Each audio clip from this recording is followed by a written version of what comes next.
Breakthrough. Natural killer cells could halt Parkinson's progression. I'm Steve Belair. Welcome to Breakthroughs. Researchers at the University of Georgia's Regenerative Bioscience Center and their colleagues have found that natural killer white blood cells could guard against the cascade of cellular changes that lead to Parkinson's disease and help stop its progression. Natural killer NK cells are white blood cells that can kill tumors without being told from the body to do so. NK cells provide the first line of defense against evasion or a virus and are equipped with activating receptors that can sense cellular stress and identify cells that have been altered due to infection. Right now, there is no available therapy to modify or stop the progression of Parkinson's, said lead author Jae-Kong James Lee, assistant professor of AGA's College of Veterinary Medicine. This would be the first NK study to show the possibility of actually stopping the disease.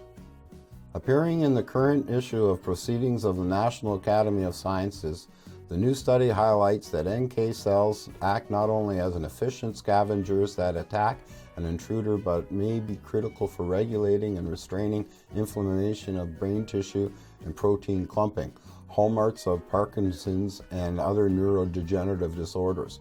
The report also found that NK cells depletion in a mouse model significantly exaggerated the disease condition. This led to the discovery that without NK cells, the nervous system was left vulnerable to attack. We believe that NK cells exert protection by their ability to reduce inflammation in the brain and clear proteins that misfold and create toxic clumps, Lee said. In their absence, proteins were left unchecked and we saw a substantial decrease in viral resistant cells, confirming that NK cells are a major source of signaling proteins that boost the immune system response. 30 years ago, when research into immunotherapies got started, a logical step in developing such therapies to fight cancer, for example, was to train the immune system to recognize and attack tumor cells.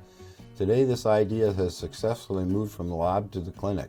New immunotherapies for melanoma, lung cancer, and kidney cancer were recently approved by the U.S. Food and Drug Administration. Lee is quick to caution that her Parkinson's work was done in animal models, but she is optimistic about future immunotherapy discoveries. She cited recent human trials that tested immunotherapies against an aggressive form of brain cancer called glioblastoma, indicating that NK cells contribute to elimination of tumor cells and release messages in support of defense of the immune system. Parkinson's is no longer considered a brain-specific disease, and researchers increasingly recognize a functional connection between the immune system and central nervous system. Lee's team found that in conditions of chronic inflammation such as Parkinson's, the blood-brain barrier becomes disrupted, allowing immune cells to channel into the brain. Understanding how the periphery signals of NKs to patrol for infectious agents, even in the absence of disease, could lead to breakthrough treatments for Parkinson's disease, Lee said. Initially, the researchers have focused on the neuroprotective effect of NK cells. The next step is to study how NK cell functions are impaired by aging. Our preliminary data suggests that the number and function of NK cells are decreased in aged animals and display impaired ability to perform the normal functions.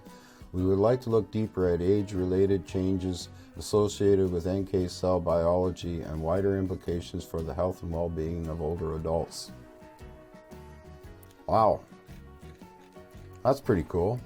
I'll leave a link to the full article in the description, and as usual, please like, share, subscribe, and take care.